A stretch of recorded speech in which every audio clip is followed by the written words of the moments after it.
Welcome to The Anchored Man, dealing with the past in your present relationships.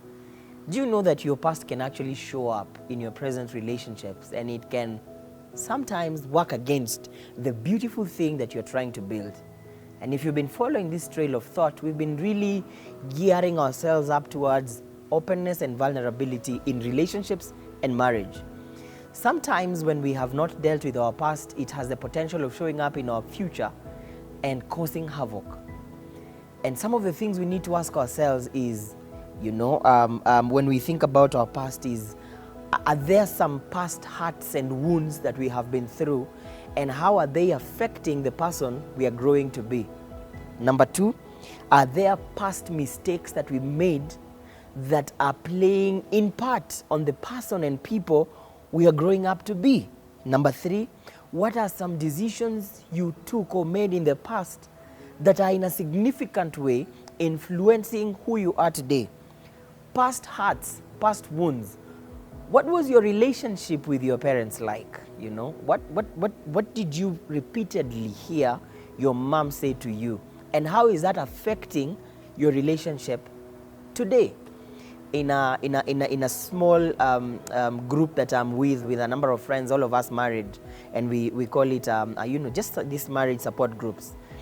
One couple open up and they tell us about a wife. The husband is telling us about the wife who used to shrink back anytime this guy looked a bit aggressive or used certain words or sounded like he was getting louder, and sometimes not even in the face of a conflict, just when having normal conversations. And for a long while he didn't understand why this girl always behaves this way when I speak this way, only to come and find out later on that it became a trigger to some uncomfortable experiences this girl had with the mother. And every time he would take that tone or he'd say certain words, this girl would get hurt. And this guy wouldn't understand. Why? Because sometimes when we've not dealt with our past hurts and wounds, it becomes very difficult for us to pursue healthy relationships and friendships in the present.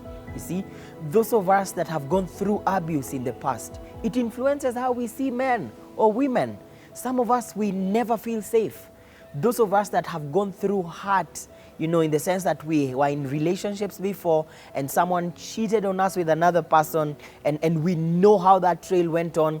It's possible that even in this new relationship that you're trying to build, when you call your partner and he doesn't pick your phone, automatically your mind goes to, he's with someone else. He's cheating. Why? Because there's something about your past that you've not dealt with, and it's showing up in your present. Sometimes they've not picked the call, maybe because of something genuine. They're in a meeting or somewhere. But because there is unprocessed pain from your past, it becomes very difficult for you to manage your present, and in a way, it may just collapse. The mistakes of our past, things that we did and completely hid, those of us, that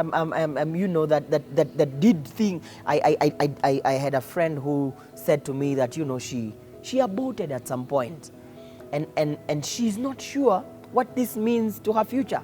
Will she still be able to get kids? Because sometimes they can be complicated. That those are things in your past that can show up in your future. And imagine being married for a number of years, you've never talked about this experience, you're trying to conceive a baby, the baby is not coming through, but deep down there's something you did in your past.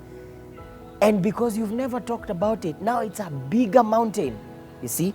So how then do we navigate through the challenges of our past and make sure that we deal with that past so that it does not come into face when we are trying to build something new? Number one, work on yourself.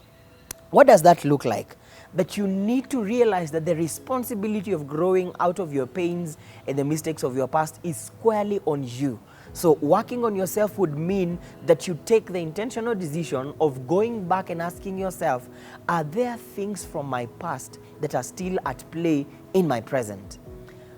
What is informing these kinds of reactions that I'm having when I'm asked questions or when I'm being brought to accountability?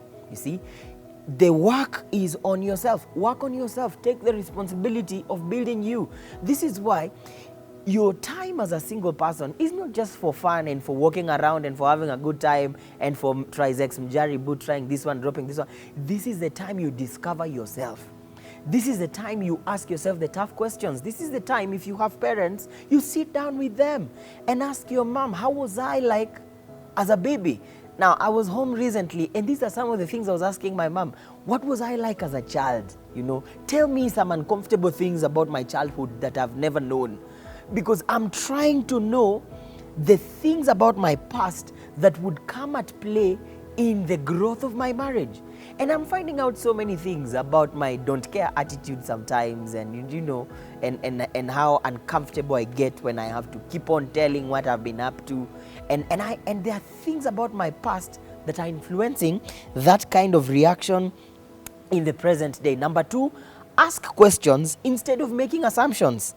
When you've had bad experiences in the past, it's easy to make assumptions, based on how your previous relationships or partners behaved, and to avoid this, we recommend that you ask questions. Don't just assume that I'm behaving this way because of this. Ask questions. Ask yourself questions. Ask your partners questions. Ask your friends questions. Asking questions instead of making assumptions will allow you to make sure that you're responding to what is really happening. Because sometimes the things we see are only but symptoms of a bigger problem. So when you realize you are dating someone who doesn't pick calls, or you have a friend who doesn't pick calls, is never on WhatsApp, instead of making assumptions, ask them, why do you behave this way? Why would you rather, not pick calls but respond with a message? Find out so that you do not make assumptions that would lead you into a wrong conclusion about people, relationships, and so on and so forth. Number 3, adopt a growth mindset. What that means is, don't just be comfortable that this is who I am. Mi nakuanga hivi. You see, there are people who are making mistakes in life. They are not making progress. And when you ask them, say, si tunakuanga hivi. Familia yetu si tunakuanga wase wa short temper. Adopt a growth mindset where you are uncomfortable with tunakuanga hivi, where you stop normalizing abnormalities, if I would call them, and you begin to strive to make a difference. You strive to grow.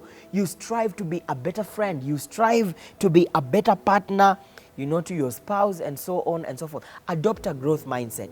Desire to grow.